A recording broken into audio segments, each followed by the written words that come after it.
نئی وفاقی کابینہ کے حلف اٹھانے کے بعد وزراء کو ان کے قلمدان سونپ دیے گئے۔ مسلم لیگ نون کے رہنما رانا ثناء اللہ کو وزارت داخلہ، سابق وزیر خزانہ مفتاح اسماعیل کو ایک بار پھر وزارت خزانہ، جبکہ مریم اورنگزیب کو اطلاعات کی وزارت دی گئی۔ احسن اقبال کو وزارت منصوبہ بندی، سعد رفیق کو ریلوے، سینیٹر اعظم نذیر تارڑ کو وزارت قانون اور مرتضیٰ جاوید عباسی کو وزارت پارلیمانی امور کا قلمدان سونپا گیا۔ مسلم لیگ کاف کے طارق بشیر چیمہ کو وفاقی وزیر برائے فوڈ سیکیورٹی بنایا گیا۔ سابق وزیر خارجہ شاہ محمود قریشی نے کہا کہ اسکروٹنی کمیٹی کو جو مینڈیٹ دیا گیا تھا، کمیٹی نے اس سے تجاوز کیا۔ قانون صرف پی ٹی آئی پر نہیں، سب پر لاگو ہوتا ہے۔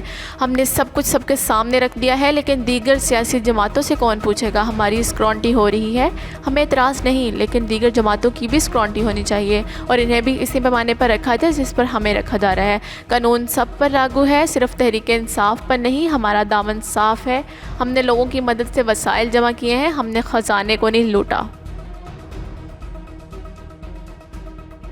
بجلی 3 روپے 15 پیسے فی یونٹ مہنگی ہونے کا امکان۔ سی پی پی اے نے مارچ کی فیول ایڈجسٹمنٹ کی مد میں درخواست دائر کر دی۔ نیپرا اس درخواست پر 27 اپریل کو سماعت کے بعد فیصلہ کرے گا۔ وفاقی کابینہ نے ایوان صدر میں منعقد تقریب میں حلف اٹھا لیا۔ چیئرمین سینیٹ اور قائم مقام صدر صادق سنجرانی نے وفاقی کابینہ سے حلف لیا۔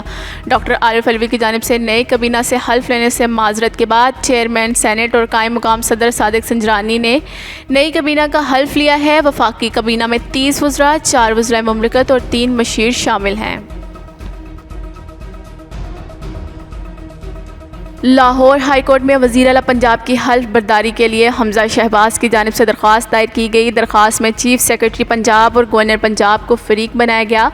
موقف اختیار کیا گیا ہے کہ گورنر کا منتخب وزیر اعلیٰ کو حلف کے لیے بلانا آئینی روایت ہے۔ آئینی روایت کی خلاف ورزی در حقیقت آئین سے انحراف ہے۔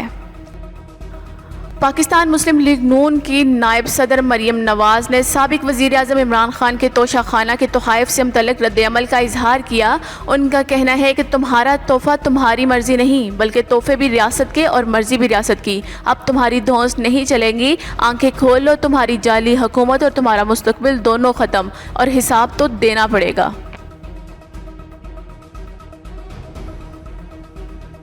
پاکستان مسلم لیگ نون کی ترجمان مریم اورنگزیب نے کہا کہ عمران خان نے توشہ خانہ کی چوری سب کے سامنے کی ہے۔ انہوں نے توشہ خانہ سے 14 کروڑ مالیت کی چیزیں 3 کروڑ میں خریدیں۔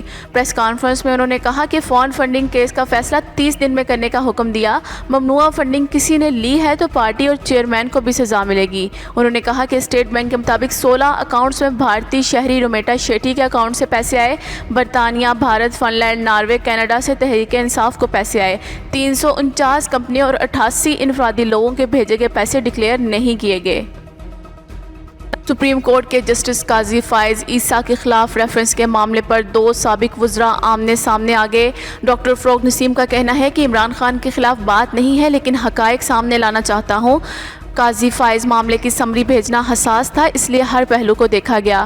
انہوں نے کہا کہ میرا ذاتی تنازع کا مسئلہ تھا، نہ اب ہے۔ عمران خان نے ARU کے مواد پر ریفرنس کرنے پر اصرار کیا تھا۔ سابق وزیر قانون کے بیان پر فواد چودھری نے کہا کہ آپ لا منسٹر ہیں، آپ کو ذمہ داری لینی چاہیے۔ حقیقت یہ ہے کہ تمام معاملہ آپ نے کھڑا کیا۔